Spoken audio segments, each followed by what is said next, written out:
You attract Satan because your North Node is in Gemini.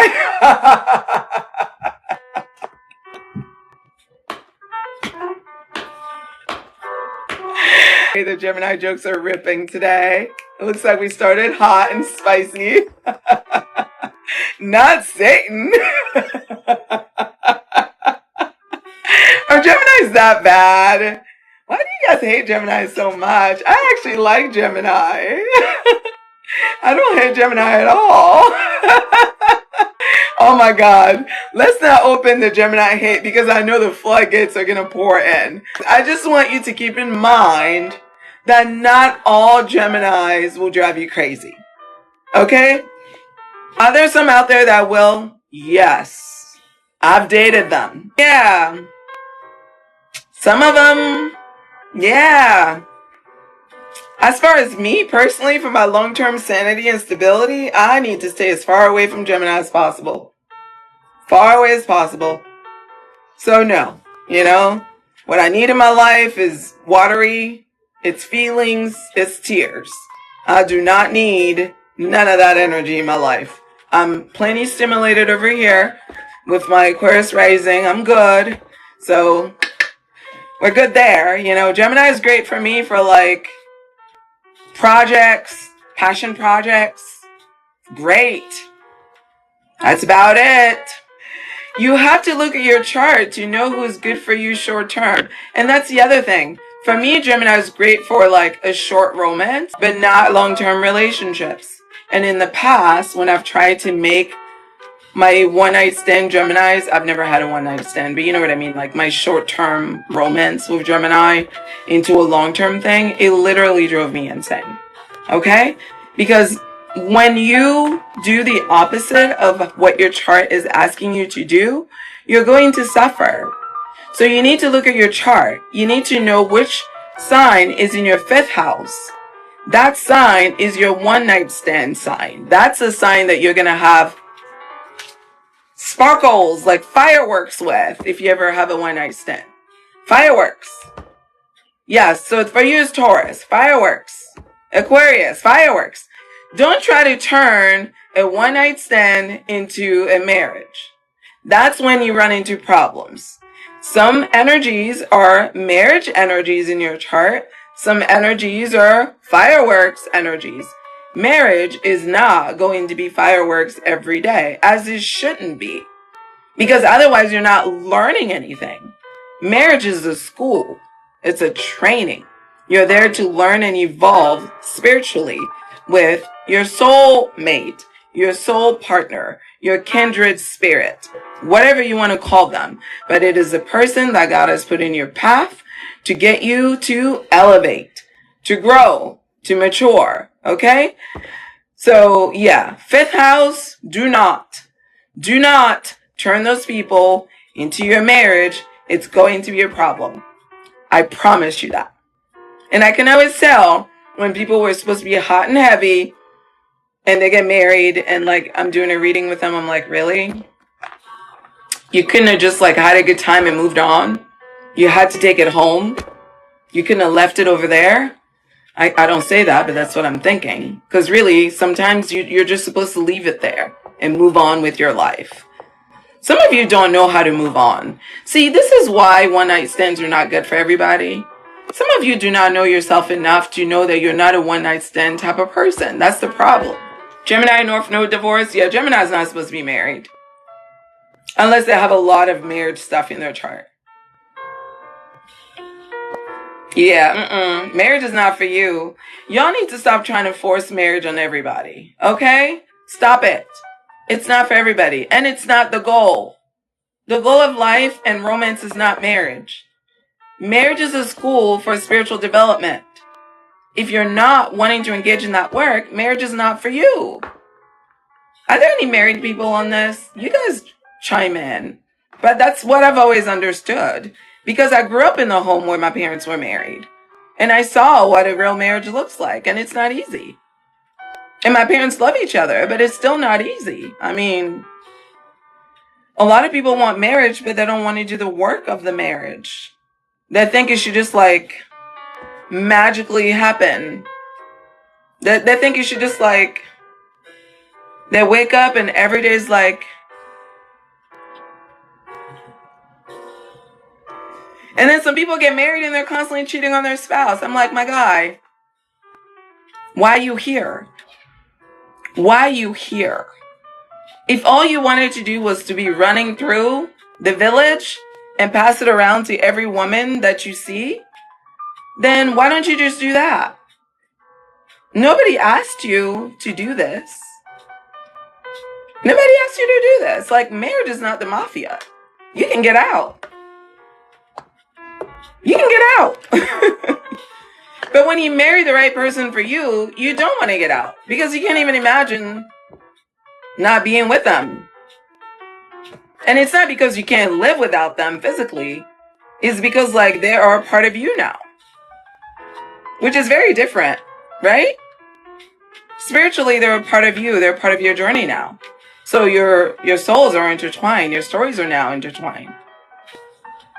But if you're only with them because they give you a place to stay and because they pay the light bill and they're giving you food and you feel like locked, then I don't know why you're doing that, because you were born a free agent. You can get out. Okay? I'm a big advocate of divorces. I'm probably the worst therapist you want to talk to about your struggle marriage. You know, I work hard with my clients to keep their marriage together.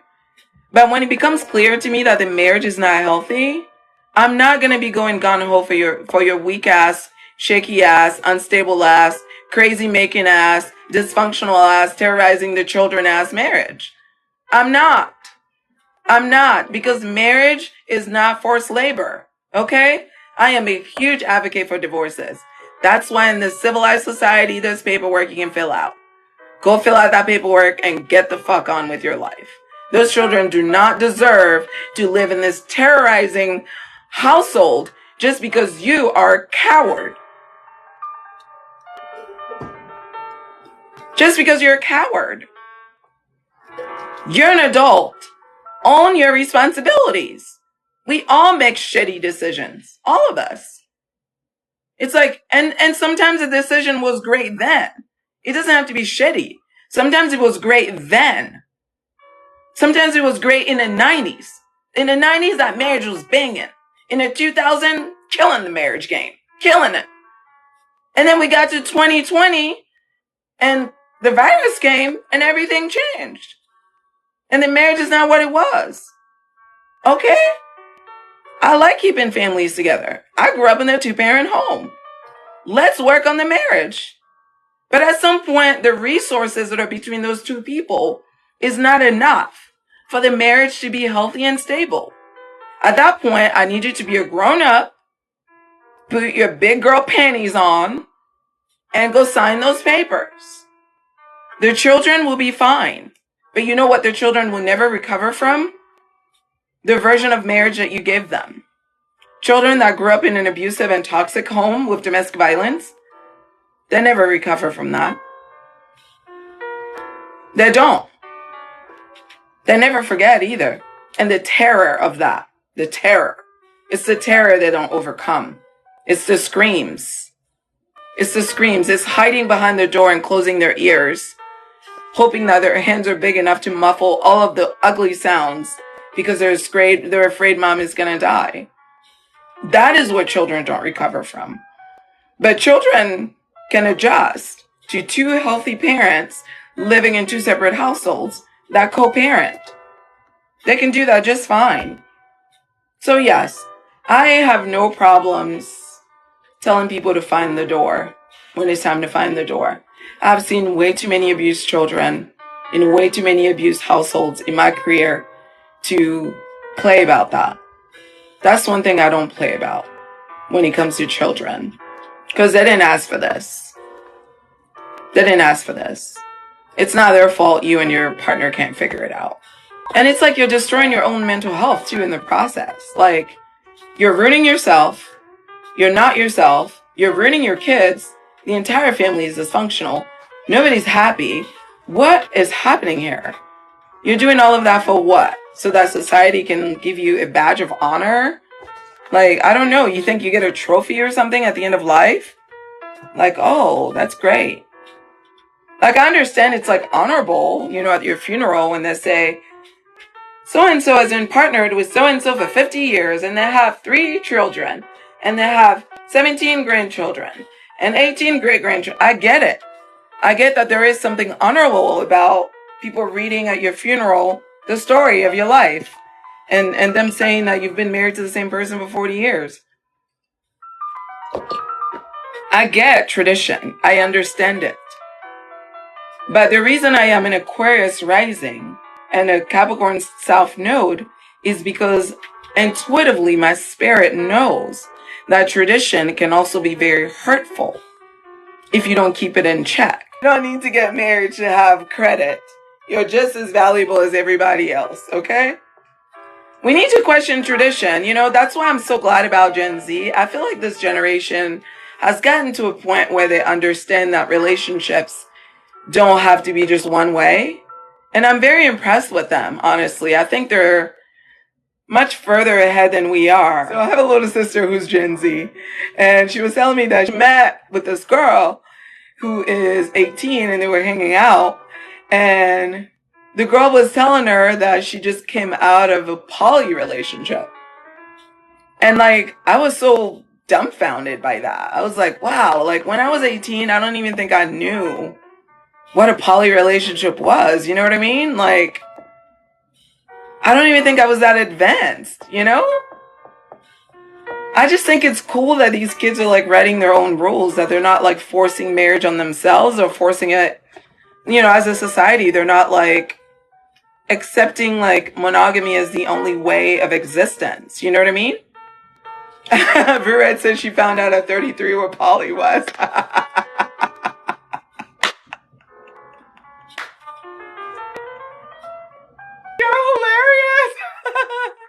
How old was that when I found out about poly?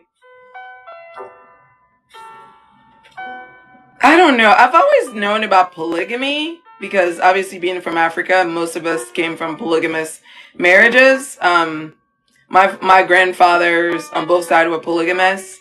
So I come from a background of people that aren't monogamous and that aren't Christian in this super Christian traditional conservative views of marriage. So even my mom was married to her village chief, and he had several wives.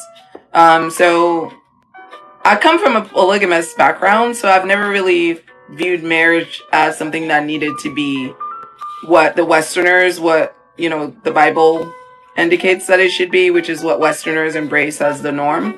But most people that grew up in Africa or come from Africa have a polygamous history to tell. Most people have polygamous family members.